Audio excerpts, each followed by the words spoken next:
It wasn't her requests that had won the day. Her requests carried no weight with Clam. But that spider in her web has connections that nobody knows about. If Peppy says something to a guest, she says it openly. They can hear her at the table next to the guests too. Frida has nothing to say.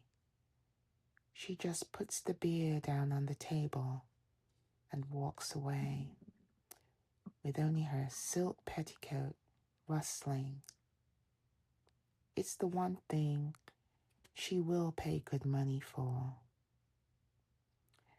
And if she does say something for once, she doesn't say it openly. She whispers to the guest, bending down so that they have to prick up their ears at the next table. Whatever she says is probably unimportant, but not always.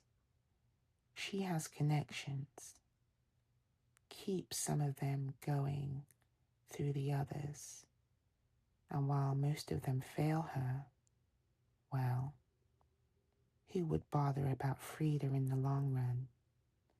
Now and then, one will hold firm.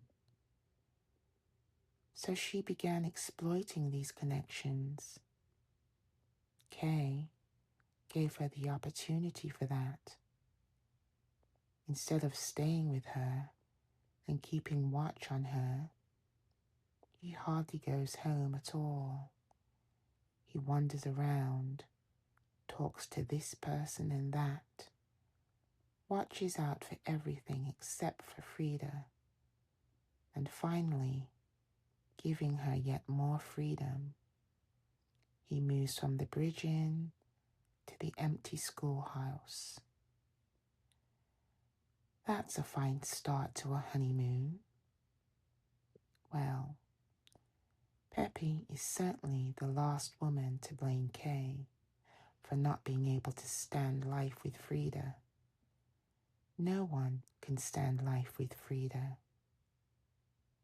But why didn't he leave her entirely then?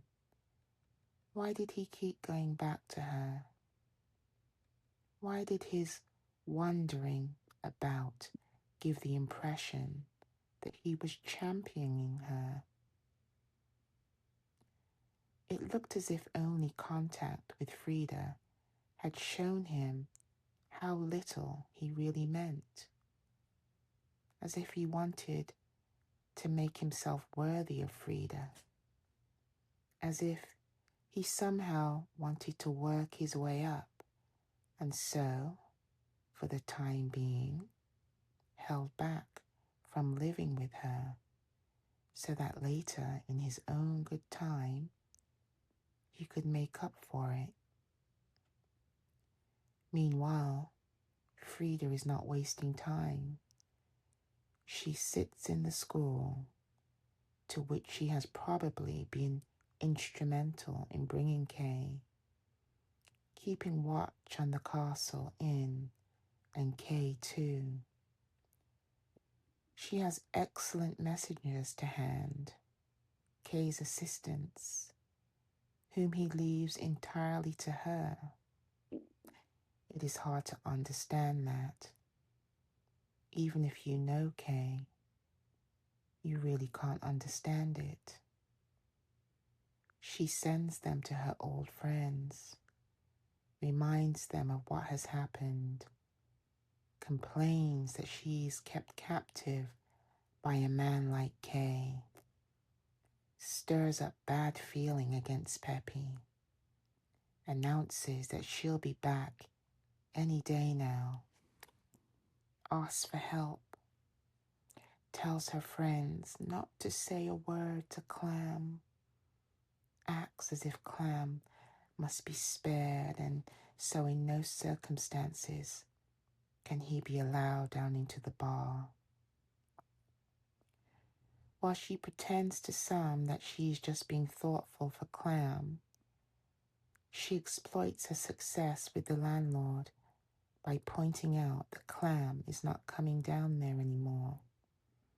How could he, when there's only a girl like Peppy serving in the bar?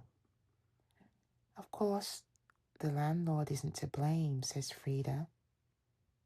Peppy was just the best substitute he could find. Only she's not good enough even for a few days. Kay knows nothing about all this intriguing on Frida's part. If he isn't out and about, he's lying at her feet, suspecting nothing, while she counts the hours that still lie between her and her return to the bar. But the assistants don't just act as messengers. They also serve to make Kay jealous, to keep him on the boil. Frida has known the assistants since her childhood. They certainly have no secrets from each other, but for Kay's benefit, they start making eyes at each other, and Kay is in danger of assuming it's a great love. And Kay does all he can to please Frida, however contradictory it may be. He lets the assistants make him jealous, but he allows the three of them to stay together while he goes off on long walks on his own. It's almost as if he were Frida's third assistant. So on the grounds of what she's observed, Frida decides on her masterstroke. She decides to come back. And it's high time too.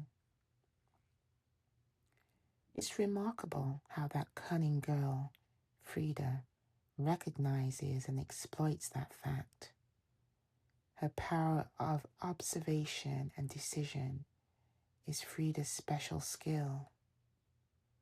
If Peppy had it, how different would her own life be? If Frida had stayed at the school just 1 or 2 days longer, Peppy couldn't have been driven away. She would have been the established barmaid at last, liked and loved by one and all. She'd have earned enough money to complete her wardrobe and fit herself out brilliantly. Another 2 or 3 days, and no tricks could have kept Clam away from the bar. Oh yes, he comes in, he drinks, he feels comfortable, and if he notices Frida's absence at all, he's very happy about the change. Another 2 or 3 days, and Frida, with her scandalous behavior, with her connections with the assistants, with everything else, would be utterly forgotten. She would never surface again. Then perhaps she would cling all the more firmly to Kay, and at last learn to love him truly, assuming that she is capable of such a thing. No, not that either. For it wouldn't take Kay more than a day to tire of her, to realize how shamefully she is deceiving him in every way with her supposed beauty, her supposed constancy, most of all with her supposed love for Clam. Only 1 day is all he'd need to chase her and those filthy assistants out of the house. You might think that not even Kay would need longer.